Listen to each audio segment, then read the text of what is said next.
టెమ్సన్స్ ఇన్స్ట్రుమెంట్స్ని cooling solutions అందించే ఒక company ఇది. Very rare and unique model operations చేస్తుంటుంది ఈ కంపెనీ. అంటే పెద్ద పెద్ద ఫ్యాక్టరీస్, ఇండస్ట్రీస్లో పెరిగే టెంపరేచర్ని క్యాలిక్యులేట్ చేస్తూ ఆ టెంపరేచర్ని కంట్రోల్ చేసి కూల్ చేసే మోడల్ ఆఫ్ సాఫ్ట్వేర్ ఇది ఈ కంపెనీ ఆపరేట్ చేస్తుంది. ఇప్పుడు ఈ కంపెనీలో ఇలాంటి ఎక్విప్మెంట్ మ్యానుఫ్యాక్చరింగ్ అనేది మేజర్ రెవెన్యూ జనరేషన్ సోర్స్ అనేది. ఇంకా స్పెషలైజ్డ్ కేబుల్ సొల్యూషన్స్ కూడా ఈ కంపెనీ అందిస్తుంది. అయితే ఈ కంపెనీ ఐపీఓ అనేది 28 ఆగస్టున ఐపీఓ ఓపెన్ అయింది. 24th వరకు లైవ్లో ఉంటుంది. 28న లిస్టింగ్ అవుతుంది.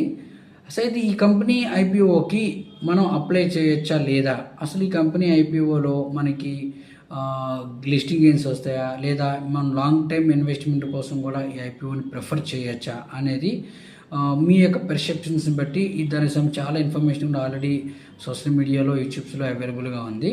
మీ యొక్క పెర్సెప్షన్, మీ యొక్క ఆలోచన, మీరు తీసుకున్న ఒక డెసిషన్ బట్టి ఇప్పుడు ఐపీఓకి మీరు వెళ్ళొచ్చా లేదా అనేది మీరు డిసైడ్ అవ్వండి. సో మీరు కానీ ఐపీఓకి అప్లై చేస్తున్నట్లయితే కింద కామెంట్ సెక్షన్లో కామెంట్ చేయండి. ఐపీఓ నుంచి మీరు ఎంత ఎక్స్పెక్ట్ చేస్తున్నారు, లిస్టింగ్ గెయిన్స్ నుంచి కానీ, లేదంటే లాంగ్ టర్మ్ ఇన్వెస్ట్మెంట్కి వెళ్తే ఆ విషయాన్ని కూడా కింద మెన్షన్ చేయండి. మనం దీనికి సంబంధించిన పూర్తి వీడియో ఆల్రెడీ మన యూట్యూబ్ ఛానల్ ధనమూల మీడియాలో పెట్టాం. దానికి సంబంధించి డిస్క్రిప్షన్ కింద యాడ్ చేస్తాం.